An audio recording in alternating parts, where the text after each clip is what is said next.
l'institution dans laquelle certaines de ces personnes travaillent, la DGRE. Hein, vous vous rendez compte, l'équivalent de la CIA américaine, du KGB russe, ses principaux responsables sont impliqués dans une affaire d'assassinat. Visiblement, d'après les premières informations, l'assassinat de Martinez Zogo ne serait pas un crime d'État. Ce serait la privatisation des moyens des services de l'État par certains individus à des fins personnelles. Nous nous rendons compte que si ces informations sont avérées, cela signifie qu'à tout moment, n'importe quel individu, utilisant ses moyens financiers, peut utiliser des hauts fonctionnaires, des hauts cadres des renseignements du Cameroun pour tuer, assassiner, massacrer à sa guise un Camerounais ou un étranger en territoire camerounais. Si c'est le cas, je suis très inquiet pour les populations camerounaises, très inquiet pour les ressortissants étrangers qui vivent au Cameroun, plus inquiet encore pour les diplomates, pour les responsables des missions diplomatiques accréditées au Cameroun. Cela signifie qu'eux-mêmes ne sont pas en sécurité dans la capitale. Cela signifie, en réalité, au sens propre de la science politique, que le Cameroun est devenu un État en faillite. Il n'y a plus de sécurité au Cameroun. Si on peut privatiser les acteurs, les services de l'État pour opérer, comme à Haïti, y compris certains membres des services d'État qui sont utilisés pour tuer et assassiner. Je suis très inquiet, je tiens à le dire d'abord. Les services qui sont censés donner la bonne information au chef de l'État pour qu'il prenne de bonnes décisions. Qui engagent la nation. Qui engagent la nation, qui engagent la vie, la sécurité des biens des personnes au Cameroun, ont totalement failli. Qui sait depuis combien d'années des membres de ce service, les moyens de ces services sont utilisés par des individus ou des groupes d'individus pour parvenir à des fins comme celle-là. Pourquoi pas des puissances étrangères? Ce serait encore plus grave si des puissances étrangères utilisaient ou utiliseraient les moyens de l'État, les services de renseignement du Cameroun pour opérer au Cameroun. Cela signifie que le Cameroun n'est plus un État souverain, un État qui garantit la sécurité des biens et des personnes, un État fiable. Fiable. Paul Biya en particulier. Vous vous rendez compte, au soir de sa vie, qu'il doit vivre ça, que des services qui sont censés lui donner la bonne information le mettent dans une situation inimaginable dans une république normale, exemplaire. C'est de la haute trahison. C'est de la haute trahison, il faut le dire. Nous sommes dans une situation où certains collaborateurs de l'État ont commis ce qu'on appelle la haute trahison. Parce que les renseignements, ceux-là qui sont censés donner, nous sommes dans le contre-espionnage, vous vous rendez compte. Mais le Cameroun est en danger. En danger. Peut être utilisé à tout moment. Par l'extérieur contre le Cameroun. Par l'intérieur contre le Cameroun. Paul Biya n'avait pas besoin de cela en ce moment-ci. Parce que notre crédibilité, il faut le dire, est déjà entamée. Elle est ternie. Et c'est la vérité sur l'affaire Martinez Zogo qui va donner l'impression, je dis qui va donner l'impression qu'il est encore possible qu'une enquête sur un crime, sur un assassinat odieux, crapuleux, horrible, débouche sur un résultat. Bonjour les enfants, c'est papa. La lanterne reste éveillée. Bienvenue dans le deuxième podcast de la journée de ce dimanche et bienvenue à la clinique. Il a parlé fort de tonton Edmond Kamgia. Il est important que vous compreniez que c'est pas par hasard. Donc vous devez commencer à partager maintenant parce que vous allez comprendre. C'est pas par hasard que je vous passe cet extrait. Pour que vous, maintenant je vais vous mettre la gravité de ce que Edmond Kamgia est en train de dire. Parce que c'est extrêmement grave. La différence entre un crime d'État, parce que les gens ont essayé de vous faire croire que ce qui s'est passé avec Martinez, c'est un crime d'État. Non. Ce n'est pas un crime d'État. L'État n'a pas commis un crime. C'est un particulier. C'est un particulier qui, avec son argent, a payé les services de l'État et pas n'importe lesquels, pas les petits gendarmes à 2 balles et tout. l'espionnage, le renseignement, la DGRE a payé avec son argent pour pouvoir aller assassiner un citoyen. Ça veut dire que quand vous marchez dans la rue, vous ne pouvez plus vous laisser interpeller par la DGRE. Parce que vous ne savez pas si c'est Awana qui avait des problèmes avec vous. Il a payé les gens de la DGRE et les gens de la DGRE sont venus vous arrêter. Ça veut dire que ce clivage, cette cassure dans la confiance, c'est la preuve qu'il n'y a plus d'État. C'est très grave. Ça veut dire que des puissances étrangères, il suffit qu'ils aient de l'argent, ils payent les agents de sécurité, les agents de renseignement du Cameroun pour pouvoir attaquer les Camerounais dans leur propre sol. C'est ça que Edmond Kamgia essaie de vous faire comprendre. Que dans cette histoire de Martinez Zogo, Amougou Belinga en particulier, il n'a même plus eu besoin de prendre les Rangers Security. C'est-à-dire que l'arrogance de l'impunité est telle que le gars n'a plus eu besoin d'appeler les Rangers Security. Il a dit aux gens de la DGR, vous-même vous avez votre intérêt là-dedans. Dans ma banque, il y a votre argent. Il a décidé qu'il va utiliser, il a privatisé. On a privatisé la police.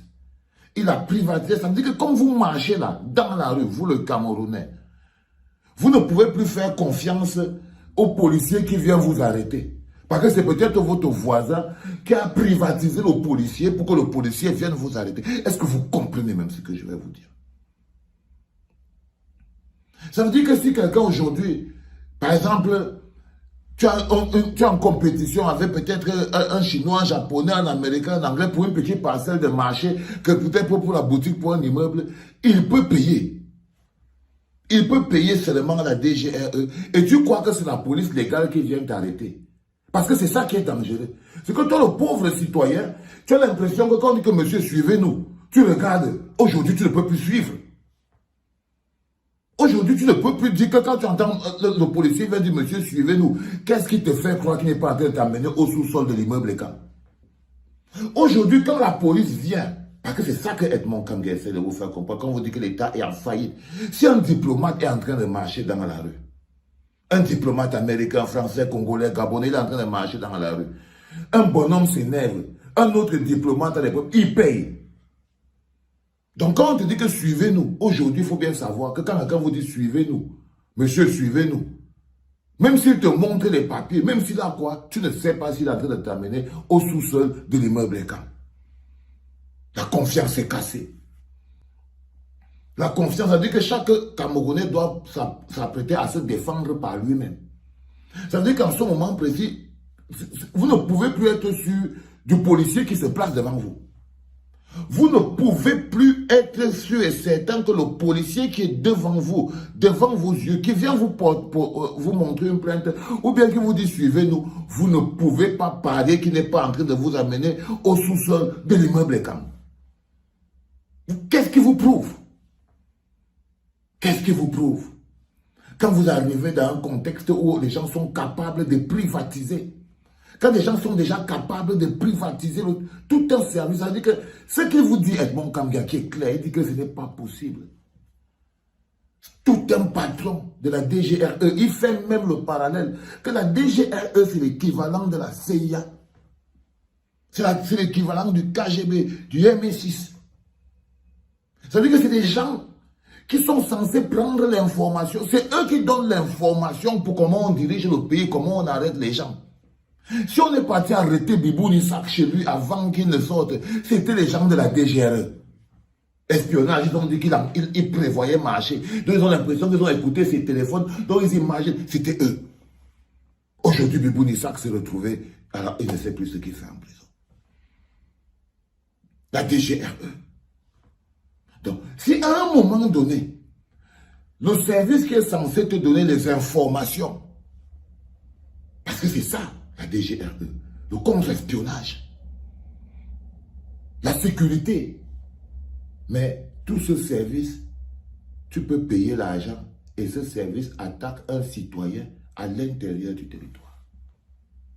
C'est-à-dire qu'on n'est plus, on n'a plus une armée, on a des mercenaires. C'est ce que ça veut dire.